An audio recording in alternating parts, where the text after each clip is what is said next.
Formation DaVinci Resolve, épisode 7. Aujourd'hui, on parle du montage multicaméra. Dans cette vidéo, je vais donc vous présenter toutes les fonctions sur DaVinci Resolve qui permettent de faire un montage multicaméra. Donc moi, c'est Hugo Vidéo. Sur ma chaîne YouTube, je parle d'audiovisuel en général et je fais pas mal de vidéos à propos de DaVinci Resolve. Donc si ça t'intéresse, n'hésite pas à aller faire un tour. Alors un montage multicaméra, c'est quoi? Eh bien en fait, ça va permettre de synchroniser différents plans qui ont été tournés en même temps. C'est-à-dire qu'on capte un événement, qu'on filme quelque chose avec plusieurs caméras en même temps. On va pouvoir au montage synchroniser toutes ces caméras ensemble et pouvoir facilement modifier les différents angles de caméra et tout ça ensuite sans se soucier des problèmes de synchronisation entre ces différentes caméras. Et la vidéo que vous êtes en train de regarder là, c'est une vidéo que je monte avec les fonctions multicaméra de DaVinci Resolve. Il y a en fait deux caméras. La première caméra, celle-ci, celle avec laquelle vous me voyez dans l'environnement et mon écran. Et la deuxième caméra qui est tout simplement une capture d'écran. Alors certes, là on n'a que deux caméras et il y a une caméra, en fait c'est une capture d'écran, c'est pas vraiment une caméra, mais ça peut s'appliquer à plein d'autres projets. Je l'utilise souvent sur des captations d'événements, captation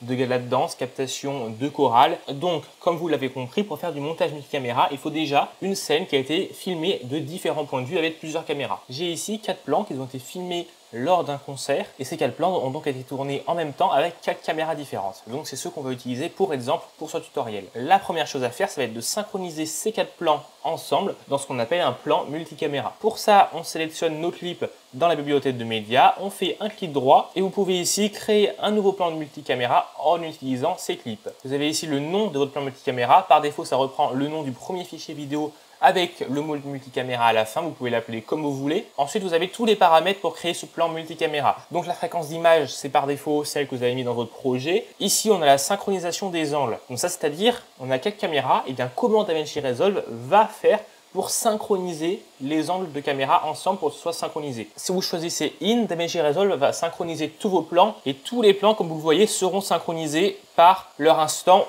de début où vous avez lancé l'enregistrement. Donc à moins que vous ayez lancé l'enregistrement en même temps sur toutes vos caméras, ce n'est pas utile. Ensuite vous avez Out. Là c'est le même principe mais ça va considérer la fin des plans et ça va synchroniser ensemble la fin de tous vos rushs. Donc encore une fois c'est utile que si vous avez arrêté l'enregistrement de toutes les caméras en même temps. Ensuite par timecode, ça c'est utile, c'est sur vos caméras vous avez synchronisé les timecodes dans les paramètres de la caméra et donc là ça va se repérer avec l'enregistrement interne du timecode, donc les données de timecode qui ont été enregistrées avec le plan vidéo. Ensuite l'option du son, c'est celle que j'utilise le plus souvent. Ça va tout simplement reconnaître le son dans tous les clips et ça va les synchroniser en fonction du son. Donc ça impose de bien avoir enregistré le son sur toutes les caméras. Et dernière option par marqueur, donc là c'est si vous avez placé un marqueur sur vos plans, et bien automatiquement il va aligner tous les marqueurs sur chacun des plans. Donc moi je vais rester en son puisque ici j'ai 4 caméras qui ont été filmées lors d'un concert.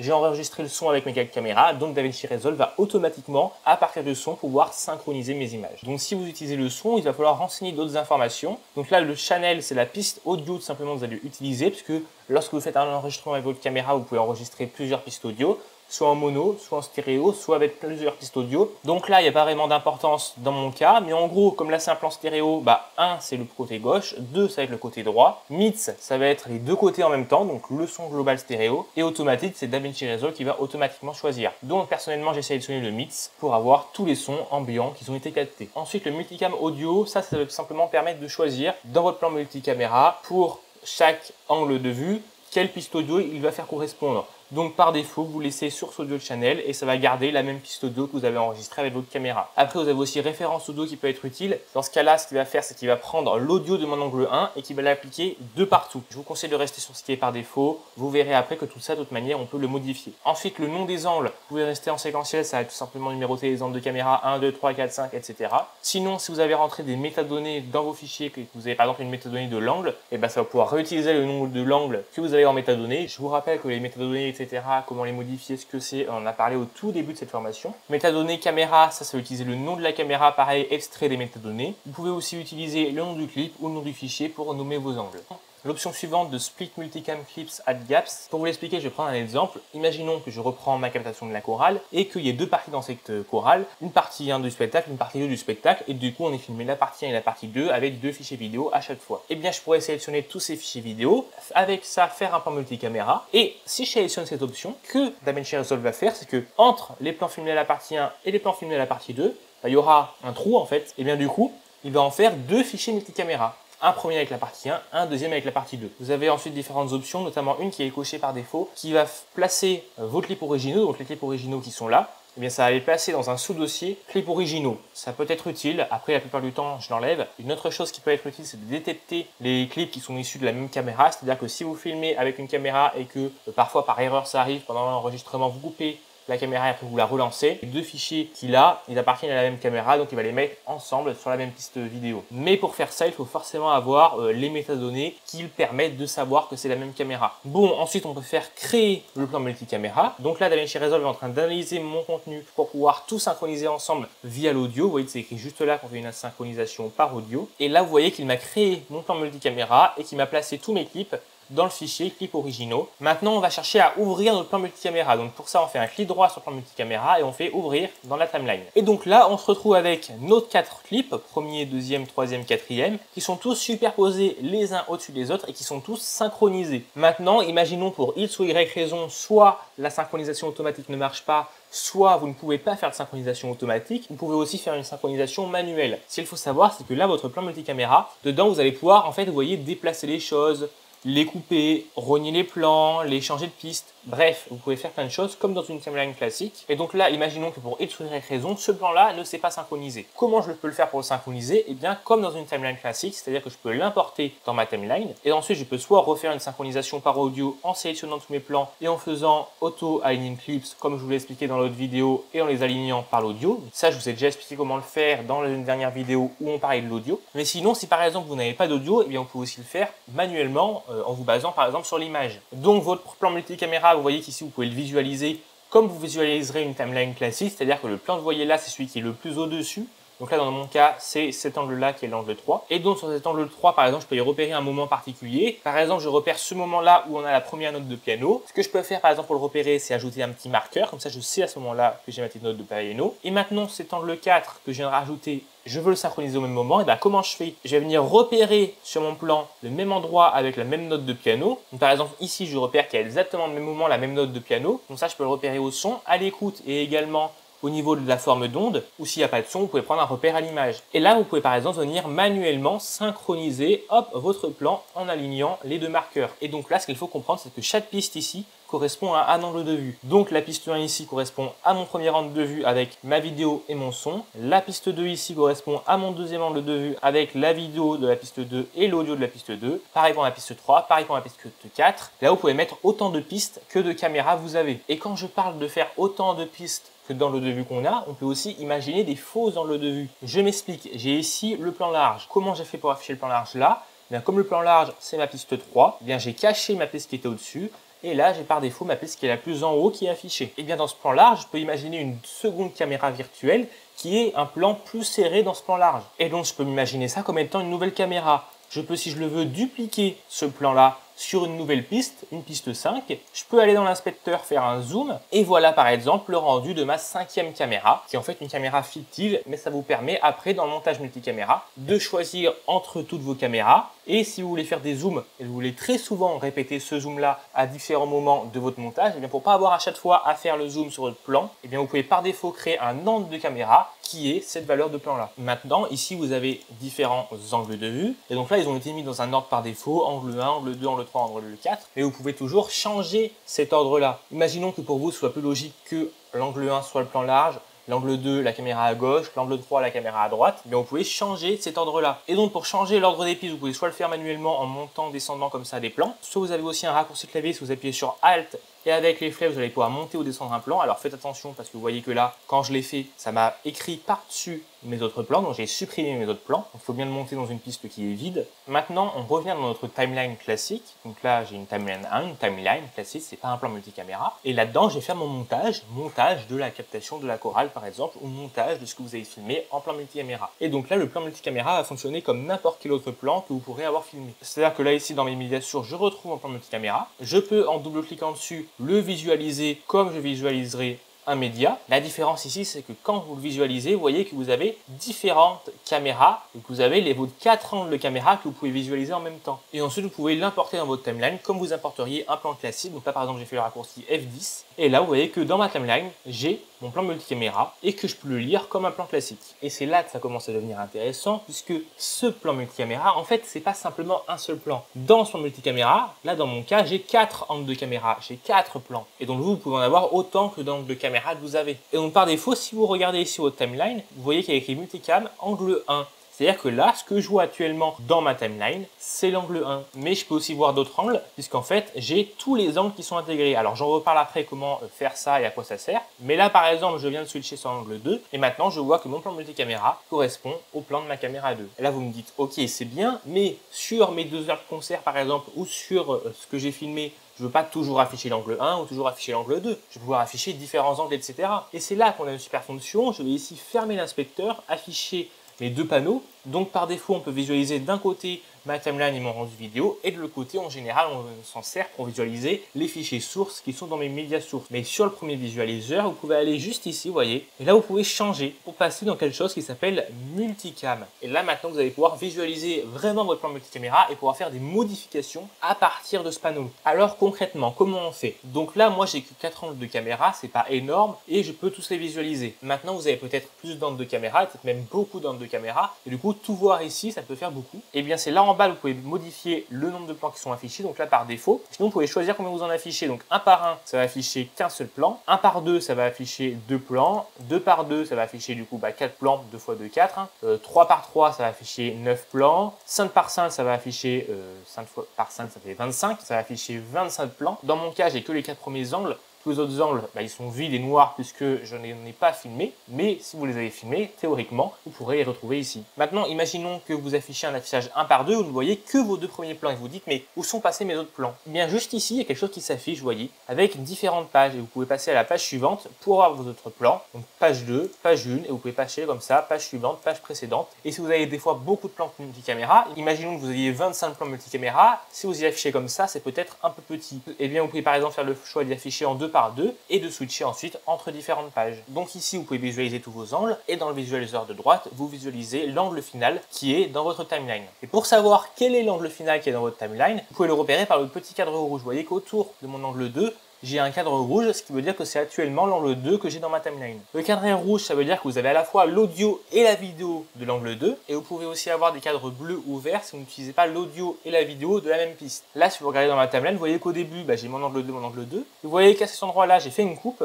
et qu'après, du coup, la piste vidéo est toujours la même, la piste 2.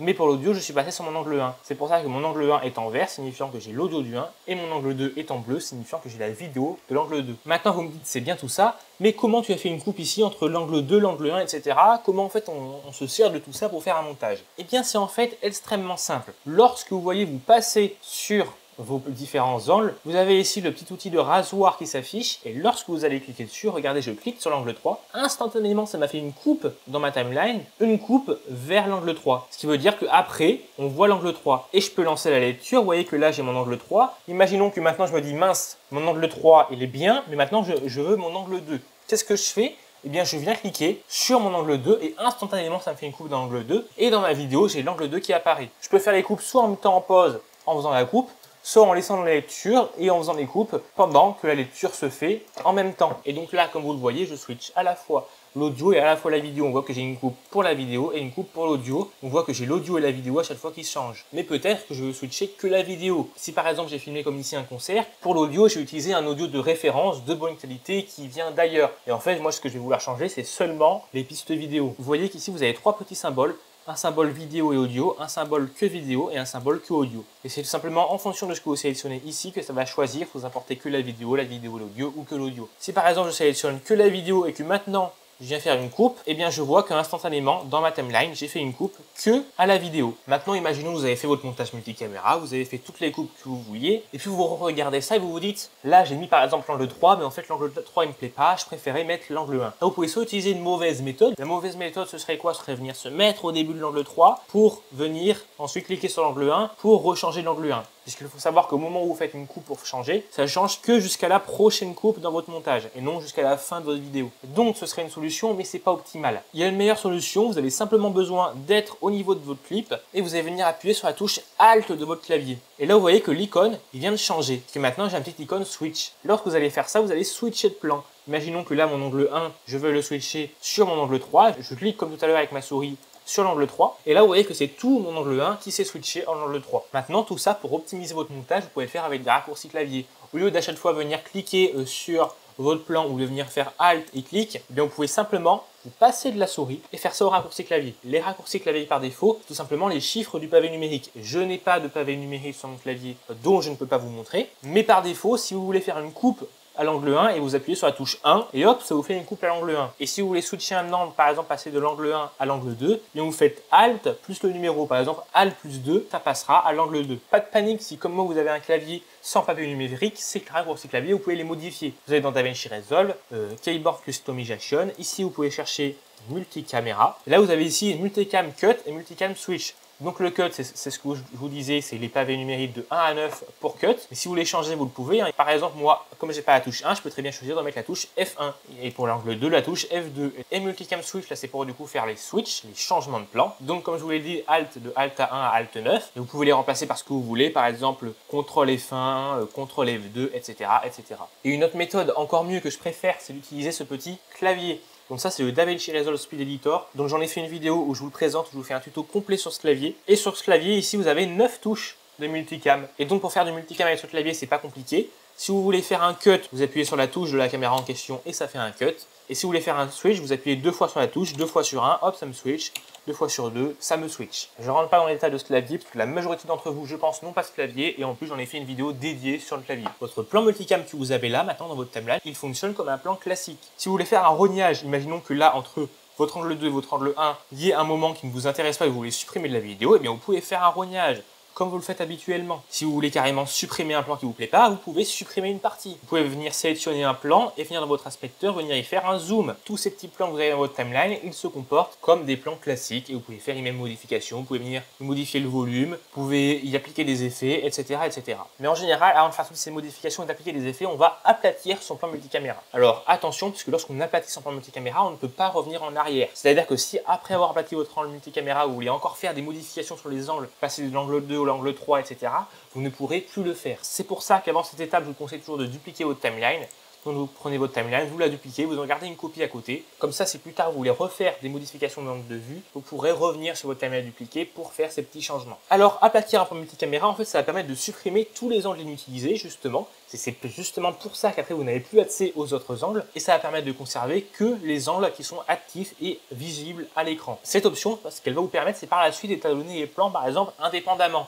Et non d'étalonner le plan multicaméra, mais bien d'étalonner l'angle de vue que vous souhaitez garder. Parce que si là maintenant, vous allez faire un étalonnage, je fais n'importe quoi, je rends mon plan bleu, et bien là en fait vous n'avez pas étalonné votre angle 2, vous avez étalonné tout votre angle multicaméra, vous voyez que tous mes angles sont devenus bleus. Et par ailleurs aussi, si dans vos canaux audio vous avez des configurations complexes, d'aplatir les plans multicaméra, ça va permettre d'accéder à tous ces canaux. Donc comment aplatir un plan multicaméra? Vous sélectionnez votre plan multicaméra. Donc vous sélectionnez tous les plans qui sont des plans multicaméra, sinon ça va le faire que sur le plan en question. Faites un clic droit et là vers le haut vous avez aplatir le plan multicaméra. Et là vous avez deux options. Et ces deux options c'est pour tenir compte de l'étalonnage. Si vous faites copier une multicam grade, ce que ça va faire c'est que vous voyez ça va aplatir votre plan multicaméra, mais l'étalonnage que vous pouvez avoir fait sur le plan juste avant, comme je viens de vous le montrer, eh bien ça va le conserver et ça va l'appliquer sur votre angle en question. Si maintenant vous ne voulez pas appliquer cet étalonnage, vous voulez appliquer l'étalonnage que vous avez de votre angle à la base dans votre plan multicaméra, eh bien vous faites Retaining Hides from Angles. Et là vous voyez que hop, ça m'a désactivé mon étalonnage que j'avais fait ici sur le plan et ça m'a gardé les couleurs originales de mon plan qui est dans mon plan multicaméra. Ça c'est utile si vous avez fait un étalonnage dans votre plan multicaméra sur tout un plan. Donc là je suis le retour de mon plan multicaméra, donc j'ai fait multicaméra, clic droit ouvrir dans la timeline, là j'ai mon plan multicaméra, là je peux aller dans l'étalonnage et imaginons que ce plan là, je veux pour X ou Y raison le rendre rouge. Là la correction s'est appliquée sur tout cet angle là. Je reviens dans ma timeline, je vois que mon angle est bel et bien rouge et maintenant au moment d'aplatir, si je fais flatten et je fais la première option, et bien je vais supprimer, vous voyez cet étalonnage là pour faire un étalonnage ici. Et bien la seconde option, elle me permet de garder l'étalonnage que j'ai fait dans mon plan multicaméra. Vous voyez que là j'ai gardé l'étalonnage de mon plan multicaméra. multicaméra de base et non le potentiel étalonnage que j'aurais fait directement dans ma timeline. Mais attention, cela ne veut pas dire que vous ne pouvez pas faire un étalonnage après. C'est-à-dire que là, je suis dans ma timeline, et bien je peux toujours refaire un étalonnage. Si maintenant je vais ajouter du vert pour X ou Y raison, vous voyez que je peux refaire des modifications. Et maintenant, dans la version récente de DaVinci Resolve, vous avez une nouvelle option qui est apparue pour faire un montage multicaméra automatiquement. Alors attention, ça marche pas tout le temps. Ça marche pour les vidéos de type podcast où vous avez des personnes qui parlent. Et bien une intelligence artificielle va pouvoir automatiquement détecter qui c'est qui parle et faire automatiquement des changements de point de vue. Je ne vais pas pouvoir vous le montrer parce que je n'ai pas de vidéo en mode podcast, mais il faut savoir que c'est ce petit icône que vous avez ici. Donc quand vous êtes bien ici en view multicaméra, vous avez ce petit icône et quand vous cliquez dessus, ça vous ouvre une fenêtre de paramétrage. Alors désolé, le micro s'est éteint, donc je finis en voix off. Donc sur le Multicam Smart Switch, il n'y a rien de plus à savoir. Surtout, c'est disponible que dans la version studio, donc on ne va pas s'y attarder dessus. Et c'est tout ce que j'avais à vous dire pour cette vidéo. Il faut savoir que du montage multicam, j'en fais assez régulièrement pour différents projets. Je vous mets quelques liens en description de ces projets si ça vous intéresse de regarder ça. Le dernier gros projet que j'ai fait, c'est la captation vidéo d'un concert d'une chorale. C'est un film de 2 heures, mais en plus de cette simple captation, il y a toute une partie reportage où on prend les réactions des élèves, leurs ressentis sur la journée du concert. Et c'est aussi tout ça qui amène un plus à cette captation. Tout ça, je l'ai expliqué dans un making-of. Donc si ça vous intéresse de découvrir concrètement comment je réalise un gros projet multicaméra, le lien est en description. Si la vidéo vous a plu, pensez à liker, à partager. C'est votre manière à vous de me remercier. On se retrouve très vite pour la suite de cette formation. C'était Hugo Vidéo. À bientôt.